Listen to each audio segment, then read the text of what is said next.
Hi everybody, so job of the week this week is a follow on to last week's job of the week.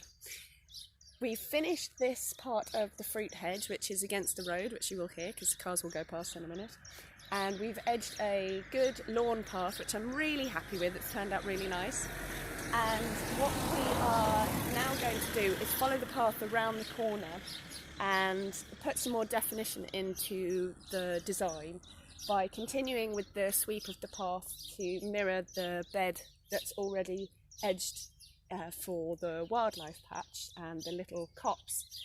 And you can see behind me we've already got this raised bed that's planted up, which you've seen pictures of in previous posts, and the cube behind us which has lots of ivy against the shed wall, and then there's a wisteria that I accidentally completely chopped to the ground about 5 years ago. So I'm hoping this year we might get our first flowers. And a climbing rose and a clematis. But the area in front of the cube tends to get just very messy. The grass isn't kept tidy. As you know, I tend to leave things longer for the wildlife. But what I'm actually going to do is remove all of that turf in the same way that we did the fruit hedge. And then I'm going to excavate some of that heavy soil and replace it with a sandier, grittier mix, and then top it with gravel and try and get a bit of a gravel bed going on. Especially as the sun gets higher as the season continues.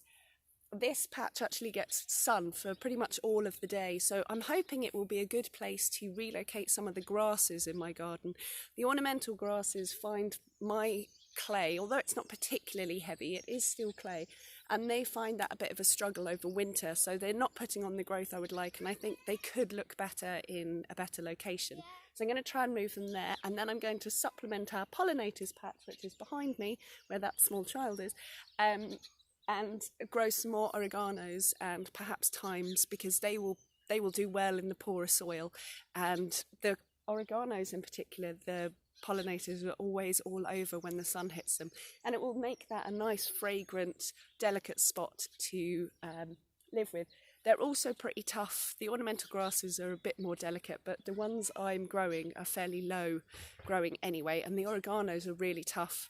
So because it's gravel, it's going to be much more attractive to the children to run across rather than respect it as a flower bed. So I'm going to have to stick with stuff that can take a bit of punishment. So I'm going to find somewhere for the time lapse, and I'm going to get going shortly, and hopefully I'll have one of my super fancy time-lapse videos up on the channel and on the page. I mean, give me 48 hours at least. I mean, it is Easter and I do have an egg hunt to prepare. So that's just what I'm doing. It's a good idea if there's a particular plant that you really like and it doesn't necessarily suit your conditions at home. You can grow it in a container, but a lot of specimen plants, containers do need a bit of effort. You do need to replace the compost at least annually, and it's going to perform better if you continue to feed it with a liquid feed or top dress it with something each year. So what I wanted to show you is it isn't going to last forever. I will continue to look after this if it works as a gravel bed, but while I've got this bit of time, I'm going to give it a try and make the ground a bit more appealing to some of the things that I love to grow but that tend to turn up in nooks and crannies around my garden, and try and make more of a feature of them and look after them a bit better. I'm always trying to do that. So I'll see you on the other side. Have a good day. It's gorgeous out again.